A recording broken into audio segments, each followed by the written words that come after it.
మహాగణాధిపతయే నమః. ఓం గురుభ్యో నమః. ఓం శ్రీమాత్రే నమః. పరమేశ్వర స్వరూపమైనటువంటి జ్యోతిష, వాస్తు మరియు ఇతర అనేకమైనటువంటి శాస్త్రములను మనకు అందించినటువంటి మహర్షులకి నమస్కారం. హయగ్రీవ హయగ్రీవ హయగ్రీవేతి యో వధేత్తస్య నిస్సరతే వాణి జహ్నుకన్యా ప్రవాహవత్. అరుణాం కరుణాతరంగితాక్షీం ధృతపాశాంకుశపుష్పబాణచాపాం అనిమాదివిరావృతాం మయూకైః అహమిత్యేవ విభావయే భవానీం. శ్రీమాత్రే నమః. ప్రేక్షకులకి లలితాంబిక అమ్మవారి యొక్క అనుగ్రహం పరిపూర్ణంగా కలగాలని మనస్ఫూర్తిగా కోరుకుంటూ మనం ఈరోజు చెప్పుకోబోయేటువంటి టాపిక్ ఏదైతే ఉందో, ద్వాదశ లగ్నాల వారికి మరియు లగ్నం తెలియని వారి రాసుల వారికి అసలు ఏ గ్రహం ఈ సంవత్సరం మొత్తం బాగుంది, ముఖ్యంగా మేజర్ ప్లానెట్స్. ఎందుకంటే కొంచెం మనకి ఈ సంవత్సరం గురువు, శని పర్టికులర్గా వృషభ, కుంభరాశిలోనే ఉంటారు కాబట్టి ఏ అంశం మీద వీళ్ళకి చాలా బాగుంది, మరియు ఏ విషయాల పట్ల కాస్త జాగ్రత్త వహించాలి. అదేవిధంగా మీరు వీడియోని ఆఖరి వరకు చూసినట్లయితే లగ్నము కానీ రాశి కానీ అసలు జాతకం తెలియని వాళ్ళకి పర్టికులర్ ప్రాబ్లం ఉంది, ఆ ప్రాబ్లంకి లలిత అమ్మవారి యొక్క నామాలు ఏ నామం చేసుకుంటే బాగుంటుంది అనేటువంటి విషయాన్ని కూడా నేను మీకు ఇప్పుడు తెలియజేస్తాను. మిథున లగ్నము, మిథున రాశి. మిథునం వారికి పర్టికులర్గా కనుక చూసుకున్నట్లయితే భగవంతుడు ఇచ్చినటువంటి గొప్ప యోగం ఏమిటి అంటే తెలివితేటలు, మేనేజింగ్ స్కిల్స్ అద్భుతంగా ఇస్తాడు. కాకపోతే ఇక్కడ మనం ఈ సంవత్సరం అసలు ఏ ప్లానెట్ మీకు చాలా అద్భుతంగా కలిసి వస్తుంది అని చెప్పి చూసుకున్నట్లయితే ఏ భావం యాక్టివ్గా ఉంటుంది. మీకు లోన్స్ విషయంలో చాలా బాగుంటుంది ఈ సంవత్సరం. అంటే అది హోమ్ లోన్ కావచ్చు, పర్సనల్ లోన్ కావచ్చు, ఆర్ బిజినెస్ లోన్ కావచ్చు. గుర్తుపెట్టుకోండి, home, personal or business loan, A loan అయినా కావచ్చు. ఈ లోను మీకు ఖచ్చితంగా తోడ్పడుతుంది. లోన్స్ కోసం ట్రై చేస్తున్నాండి అవ్వట్లేదు అనుకునేటువంటి వారికి this year is good for loans. మరి ఫైనాన్షియల్గా, పర్సనల్గా ఫైనాన్షియల్గా ఏ ప్లానెట్ ఇస్తుంది ఏమిటి, అసలు ఏ ప్లానెట్కి చేసుకోవాలి అంటే మీరు దుర్గా ఆరాధన చేయండి. బికాజ్ ఆఫ్ ఈ సంవత్సరం మీకు రాహు ధనయోగాన్ని ఇస్తున్నాడు. మరి రాహు ఇచ్చేటప్పుడు ఆ రూట్లోనే ఇస్తాడు డబ్బులు. గుర్తుపెట్టుకోండి, ఏ ప్లానెట్ అయినా మీకు డబ్బులు ఇస్తుంది అంటే దాని పాయింట్ ఆఫ్ వ్యూ నుంచే డబ్బులు ఇస్తుంది. గుర్తుపెట్టుకోండి. అంటే చిన్న ఎగ్జాంపుల్ చెప్పాలంటే ఈ సంవత్సరం ఉదాహరణకి ఎండాకాలం వచ్చింది. పళ్ళల్లో ఏ పళ్ళు అమ్మితే బాగా అమ్ముడిపోతాయంటే మామిడి పళ్ళు. మామిడి పళ్ళు అమ్ముడిపోయేటప్పుడు మామిడి పళ్ళకే మీరు మదుపు పెడతారు, మామిడి పళ్ళుని తెచ్చుకుంటారు, మామిడి పళ్ళు అమ్ముతారు. బికాజ్ ఆఫ్ ఈ పర్టికులర్ టైంలో ఉన్నటువంటి ఏదైతే సీజన్ ఉందో సీజనల్ ఫ్రూట్స్ అంటూ ఉంటారు. అట్లా మీకు రాహు ఇస్తున్నందుకు విదేశీ మూలకంగా ధనయోగాలు, లేకపోతే ఆన్లైన్ త్రూగా ధనయోగాలు. ఆన్లైన్ త్రూగా అంటే మళ్ళీ బెట్టింగ్స్ ఇవి అనుకోకండి దయచేసి. సో ఆన్లైన్ త్రూగా మీరు విదేశీ కంపెనీస్ నుంచి చేసేటువంటివి ఏవైతే ఉంటాయో, డీల్స్ ఏవైతే ఉంటాయో, అక్కడ కంపెనీస్ ఉండి ఇక్కడ నుంచి జాబ్స్ చేసేవి ఏవైతే ఉంటాయో, ఇటువంటి వాటి మూలంగా మీకు ధనయోగాలు చాలా స్పష్టంగా చూపిస్తున్నాయి. అయితే ఇక్కడ మనం మిగతా ప్లానెట్స్ యొక్క కాంబినేషన్స్ కూడా జాగ్రత్తగా పరిశీలించాలి. ఏమిటది అంటే 4వ స్థానంలో ఉన్న కేతువు, భాగ్యంలో ఉండేటువంటి శని. 4వ స్థానంలో కేతువు ఉన్నందుకు చదువుకునే పిల్లలకి, అది స్టూడెంట్స్, అది 3వ తరగతి కావచ్చు, ఇంటర్ కావచ్చు, డిగ్రీ కావచ్చు, గుర్తుపెట్టుకోండి, బీటెక్ కావచ్చు, వీరికి మాత్రం ఈ కేతువు కొంతవరకు ఆటంకాలు కలుగుతుంటాయి. అంటే ఏం చేయాలి? గణపతి ఆరాధన చేయడము, హయగ్రీవ స్తోత్రం చదువుకుని ఇవి చేయాలి. మరి పెద్దవాళ్ళకి ఏమిటండి, చదువు లేదు, మరి ఏమిటంటే చదువు కాకుండా మిగతా అంశాలు ఏమిటంటే రియల్ ఎస్టేట్ రంగాల్లో ఉన్నటువంటి వారు, లేదా వాళ్ళ సొంతంగా ఏదైనా ఒక గృహ నిర్మాణం చేసుకునేటప్పుడు పర్టికులర్గా ఈ యొక్క అంశాల్లో జాగ్రత్తగా ఉండాలి. లేదా ఒక భూమిని కొంటున్నాం, స్థలంలో ఏదైనా కట్టడం చేస్తున్నాము, లేనట్లయితే ఏదైనా ఒక పర్టికులర్ ప్రాపర్టీ కొనుక్కొని దానిలో రీసేల్ పెడదాం అనుకుంటున్నాం, దాని మీద ఇన్వెస్ట్మెంట్ చేద్దాం అనుకుంటున్నాం. ఇట్స్ వెరీ క్లియర్, ఈ జాగ్రత్త తీసుకోవాలి.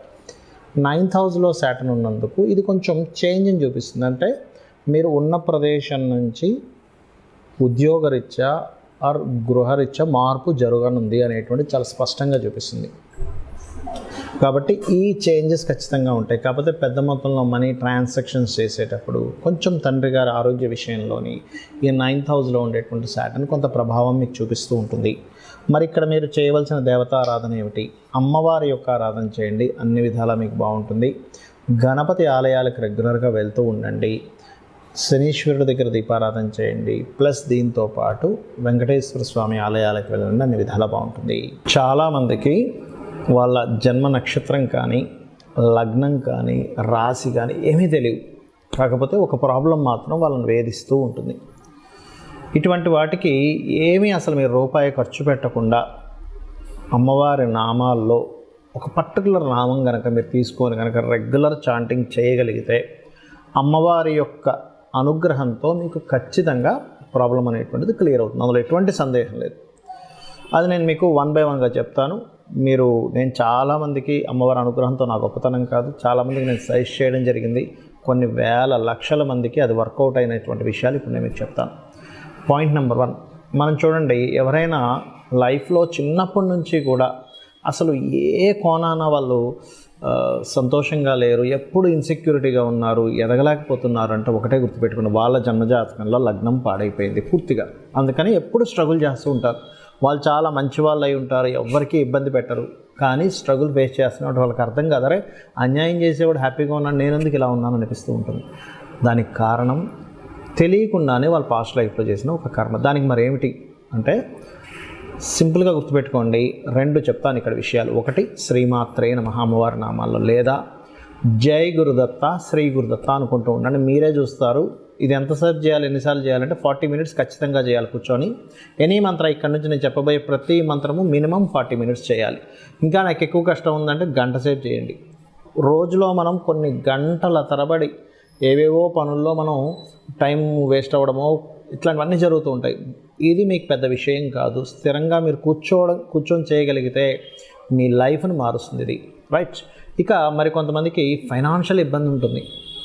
అరే ఏ పని చేసినా సరిగ్గా డబ్బులు రావట్లేదండి, డబ్బులు మిగలట్లేదండి, అన్నీ నాకు డబ్బులు అదే అసలు నా టాలెంట్కి సరిపోయే అన్ని డబ్బు నాకు రావట్లేదని చాలామందిలో ఆ బాధ ఉంటుంది. దానికి ఏం చేయాలి? లలితా సహస్రనామాల్లో 2 నామాలు ఉన్నాయి. దీన్ని మీరు చేయగలిగితే, ఎందుకంటే సర్వసాధారణంగా ఇది ఎందుకు జరుగుతుందంటే ధనస్థానము అంటారు జ్యోతిష్శాస్త్రంలో. ఈ ధనాధిపతి ఎక్కడున్నాడు, ఎలా ఉన్నాడు, ఎలా వర్కౌట్ అవుతున్నాడు, ఈ యొక్క కాంబినేషన్ తెలియకపోవడం వల్ల చాలామంది నష్టపోతూ ఉంటారు. ఆ పర్టికులర్ జాతకం తెలుసు, ఏమంటే పలానా గ్రహం పలానా దగ్గర ఉంది కాబట్టి దాన్ని ఏ ప్లానెట్ మీకు బ్రేక్ చేస్తుందో దానికి సంబంధించిన దానం ఇవ్వచ్చు, జాతకం తెలుసు. మరి తెలియనప్పుడు పరిస్థితి ఏమిటి అంటే ఓం సంపత్కరీ సమారూఢ సింధుర వ్రజ సేవితాయే నమః, అదేవిధంగా ఓం ధర్మాధార ధనాధ్యక్ష ధనధాన్య వివర్ధిని అని నమః చేసుకోండి. మరి ఒక ప్రయత్నం చేస్తున్నానండి, ఒక డిజైర్ ఉంది, ఒక గోల్ కోసం నేను బ్రతుకుతున్నా అంటారు కొంతమంది. It's really great. ఎందుకంటే ఒక గోల్ కోసం బ్రతికేటువంటి మనిషి రియల్లీ, ఎందుకంటే దానిలో కోసం స్వార్థం కూడా ఉండదండి. నేను ఒక గోల్ సాధించడానికి నా జీవితాన్ని మొత్తం నేను త్యాగం చేస్తున్నా అంటారు. అలాంటి డిజైర్ మీకు నెరవేరాలంటే ఏం చేయాలి?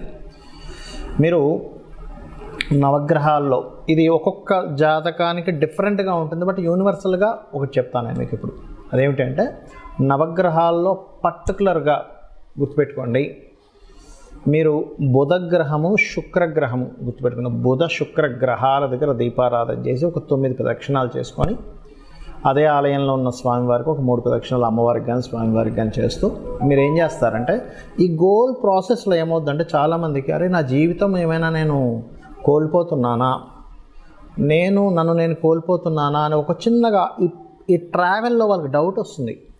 అరే ఈ దిక్కుమాలని గోల్ పెట్టుకున్నానేమో, నేను అనవసరంగా ఈ గోల్ అని గాతలు పడింది. ఎలాంటిదంటే సినిమా ఫీల్డ్లోకి వెళ్తారు కొంతమంది, లేకపోతే ఏదో రీసెర్చ్ చేస్తూ ఉంటారు కొంతమంది, ఇంకా రకరకాలు ఉంటాయి వాళ్ళకి. దానివల్ల పెద్దగా అప్పటికి ప్రస్తుతం వాళ్ళకి పెద్దగా మనీ ఏం రాదు, ఏముండదు, కానీ వెళ్తూ ఉంటుంది ఆ లైఫ్లో. అలాంటప్పుడు మీ ఇన్సెక్యూరిటీని తీసేసేయడానికి, మీకు ధైర్యం ఇంకా రావడానికి ఓం కనకాంగద కేయూర కమనీయ భుజాన్వితాయై నమః చేసుకోండి. ఖచ్చితంగా మీకు ఆ గోల్ మీద మీరు పట్టు సాధించగలుగుతారు, మీరు సక్సెస్ అవ్వగలుగుతారు, మీ ధైర్యం అనేటువంటిది పెరుగుతుంది. ఇంకా ఎక్కువగా నేను మెంటల్గా డిస్టర్బ్ అవుతున్నాను అనుకునేటువంటి వారు ఓం దుమ్ దుర్గాయ నమః చేసుకోండి. ఇక కొంతమందికి గృహం కట్టుకోవాలి. జ్యోతిష్శాస్త్రంలో మీరు ఎప్పుడు గృహం కట్టుకుంటారు, ఎలాంటి గృహం కట్టుకుంటారు, మల్టిపుల్ గృహాలు ఉంటాయా, లేదా గృహం మీ పేరు మీద కొనుక్కోవడం వల్ల ఇబ్బంది వస్తుందా, ఏ డైరెక్షన్లో కొనుక్కోవాలనేటువంటిది కొన్ని ఉంటాయి లెక్కలు. కానీ జాతకంలో మీకు జాతకం లేదా అప్పుడు ఏం చేయాలి? ఓం వదనస్మర మాంగళ్య గృహతోరణ చిల్లికాయే నమః చేసుకోండి, లేదా మణిద్వీప వర్ణన చదువుకోండి. ఖచ్చితంగా మీకు అమ్మవారు గృహయోగాన్ని ఇస్తుంది. ఇక సంతానం లేదు, దిగంబర దిగంబర శ్రీపాదవల్లభ దిగంబరాయ నమః చేసుకోండి. పంచమ స్థానం పాడైతే సంతానం ఆలస్యం అవుతుంది. కొంతమందికి ఆ విషయం తెలియక అయ్యో లేదని బాధపడతారు. అలా కాదు, సంతానం అనేటువంటిది గొప్ప యోగము ఎప్పుడుందో తెలుసుకోవాలి. అది ఇక కొంతమందికి 90% ఆఫ్ పీపుల్కి ఇవాళ రేపు అప్పుల పాలైపోతున్నారు. Because of cost of living ఏమో పెరిగిపోయింది, జీతాలు మనకు వచ్చేటువంటి సంపద పెరగటం లేదు. మరి ఏం చేయాలి అప్పుడు అంటే సింపుల్గా నేను మీకు ఒక మంత్రం చెప్తాను. ఇది కొన్ని లక్షల మంది చేసి లబ్ధి పొందారు. దట్ ఈజ్ ఓం అపర్ణాయై నమః. ఖచ్చితంగా మీకు అప్పుల నుంచి బయటపడేస్తుంది. లేదంటే నాకు హెల్త్ ఇష్యూస్ ఉన్నాయని కొంతమంది అంటూ ఉంటారు. అటువంటి దానికి ఓం సర్వవ్యాధి ప్రశమని సర్వమృత్యు నివారిణి అగ్రగణ్య అచింత్య రూప కలికల్మష నాశినే నమః. లేదండి నాకు శత్రువులు ఉన్నారంటారు కొంతమంది. ఏ మంచి పని అంటే నేను ఒక మంచి కోసం మాట్లాడితే శత్రువులు పెరుగుతున్నారు, దీనికి ఏం చేయాలి? సూర్య భగవానుడిని చూస్తూ ఓం మిత్రాయ నమః అనుకోండి. ఖచ్చితంగా మీ శత్రువు మిమ్మల్ని చూసేటువంటి కోణం మారిపోతుంది, మీరు శత్రువుని చూసే కోణం మారిపోతుంది. అందులో పాజిటివ్స్ మీరు చూస్తారు, మీలో పాజిటివ్స్ ఆ పర్సన్ చూస్తారు. అలాగే మరి కొంతమందికి వివాహం అవ్వదు. అలాంటి వారు సప్తమ స్థానం పాడవడము, 12వ స్థానం పాడైనప్పుడు ఏమవుతుందంటే సప్తమ స్థానం పాడైతే వివాహం అవ్వదు, అంటే లేట్ అవ్వడము, డిస్టర్బెన్స్ వస్తూ ఉంటాయి వివాహం చేసుకుందామంటే. 12వ స్థానం పాడైతే మీకు వివాహ జీవితం పూర్తిగా పాడవడం, డివోర్స్లు అవ్వడం ఇట్లాంటివి జరుగుతుంటుంది. ఫస్ట్ ఆఫ్ ఆల్ మనం వివాహం అవ్వాలంటే ఏం చేసుకోవాలి అంటే లలితా సహస్రనామాల్లో ఓం కామేశబద్ధ మాంగళ్య సూత్ర శోభిత కందరాయై నమః అనే మంత్రాన్ని 40 minutes చేయండి. లేదంటే వివాహం అయింది బట్ లాట్ ఆఫ్ కాంట్రవర్సీస్ వస్తున్నాయి, గొడవలు వస్తున్నాయి, విడిపోతామేమో అనిపిస్తుంది, మనసులోనేమో మాకు కలిసి ఉండాలని అంటూ ఉంటారు. అలాంటి వారు ఓం కామేశ్వర ముఖాలోక కల్పిత శ్రీ గణేశ్వర కూడా చేసుకోవచ్చు. ఎందుకంటే ఒకరి ముఖాన్ని ఒకరు చూడంగానే గణపతి ప్రత్యక్షమయ్యాడంటారు. ఇది ఒక రకంగా చెప్పాలంటే కొన్ని ఆటంకాలు తొలగడానికి కూడా చేస్తారు. లేదా మరొక విట్ ఏంటంటే ఇక్కడ శివకామేశ్వరాంకస్త శివ స్వాధీన వల్లభాయే నమః కూడా చేసుకోవచ్చు. అయితే నేను సెకండ్ చెప్పింది ఏదైతే ఉందో అది ఇంకా పవర్ఫుల్గా పనిచేస్తుంది. ఓం శివకామేశ్వరాంకస్త శివ స్వాధీన వల్లభాయే నమః చేయండి. మీరే చూస్తారు చేంజ్ అనేటువంటిది. ఆకస్మికమైనటువంటి సంఘటనలు మీ లైఫ్లో పదే జరుగుతున్నాయి, మాటిమాటిగా నష్టాలు జరుగుతున్నాయి. ఓం అష్టమీ చంద్ర విభ్రాజ అలిక స్థల శోభితాయ నమః. కెరియర్లో గ్రోత్ రావాలి. ఓం మాణిక్య మకుటాకార జానుద్వయ విరాజితాయ నమః. లేదంటే నాకు బిజినెస్లో గ్రోత్ రావాలి. ఓం ఇందర్గోప పరిక్షిప్త స్మరతోనా వజంగికాయ నమః. లేదా నేను విదేశాలకు వెళ్ళాలనుకుంటున్నాను, లేదా నేను చేసేటువంటి ఏవైతే ఇన్వెస్ట్మెంట్స్ ఉన్నాయో అవన్నీ నష్టపోతున్నాను, నేను అలాగా నష్టపోకుండా నా ఇన్వెస్ట్మెంట్స్, ఎందుకంటే ప్రతి ఒక్కరు కూడా వాళ్ళ లైఫ్లో ఒక స్టేజ్కి వెళ్ళిన తర్వాత కొంచెం రిలీఫ్ అవ్వాలి, రిలాక్స్ అవ్వాలనుకుంటారు. దానికోసం సర్టన్ ఇన్వెస్ట్మెంట్స్ చేస్తూ ఉంటారు. అలాంటప్పుడు ఆ ఇన్వెస్ట్మెంట్స్ అన్నీ వేస్ట్ అయిపోతున్నాయి అనుకోండి, ఏంటి నా పరిస్థితి అనిపిస్తూ ఉంటుంది. అలాంటప్పుడు ఓం సింజానిమణి మంజీర మండిత శ్రీ పదాంబుజాయై నమః అని నామస్మరణ చేసుకోండి. విదేశాలకు నేను ఎంత ట్రై చేస్తున్నా అవ్వట్లేదంటే దాని అర్థం ఏమిటంటే మీ 12వ స్థానం యాక్టివ్గా లేదు. దానికి మీరు రోజు ఉదయం సాయంత్రం హనుమాన్ చాలీసా చేయండి. ఖచ్చితంగా మీకు 100% బాగుంటుంది. కొంతమంది పిల్లలు చదవరు, అలాంటప్పుడు మీరు వాళ్ళకి భూ సంబంధించిన వివాదాలు ఉన్నప్పుడు వారాహి చేసుకోండి. లేదు పిల్లలు చదవడం కోసం మీరు మంత్రం చేసుకోవాలనుకుంటే మీరు చేయవలసింది ఏమిటి అంటే మీరు చేయొచ్చు, లేదు మీ పిల్లలకు నేర్పిస్తే ఇంకా అద్భుతంగా వాళ్ళ చదువు సాగుతుంది. అదేమిటి అంటే సింపుల్గా వారికి హయగ్రీవ స్తోత్రం నేర్పించండి. చాలా చిన్నగా ఉంటుంది. ఓం హయగ్రీవ హయగ్రీవ హయగ్రీవేతి యోవదేత్ అంటే ఇది కొంచెం వాక్ సంబంధించిన పెరగడానికి ఇది. అయితే పర్టికులర్గా ఏంటంటే చిన్నపిల్లలకి పర్టికులర్గా వాళ్ళు చేసుకోలేరు అనుకోండి, మీరు ఒక గ్లాస్ నీళ్ళు తీసుకొని ఆ నీటిని పట్టుకొని జ్ఞానానందమయం దేవం నిర్మల స్ఫటికాకృతిం ఆధారం సర్వ విద్యానాం హయగ్రీవం ఉపాసమహే చేసుకోవాలి. అలా కాదు, వాక్ సంబంధించిన పెరగాలి. నేను ఎప్పుడు శ్లోకంలో చెప్తుంటాను, హయగ్రీవ హయగ్రీవ హయగ్రీవేతి యో వదేత్ తస్య నిస్సరతే వాణి జన్మకన్యా ప్రవాహవత్ అని.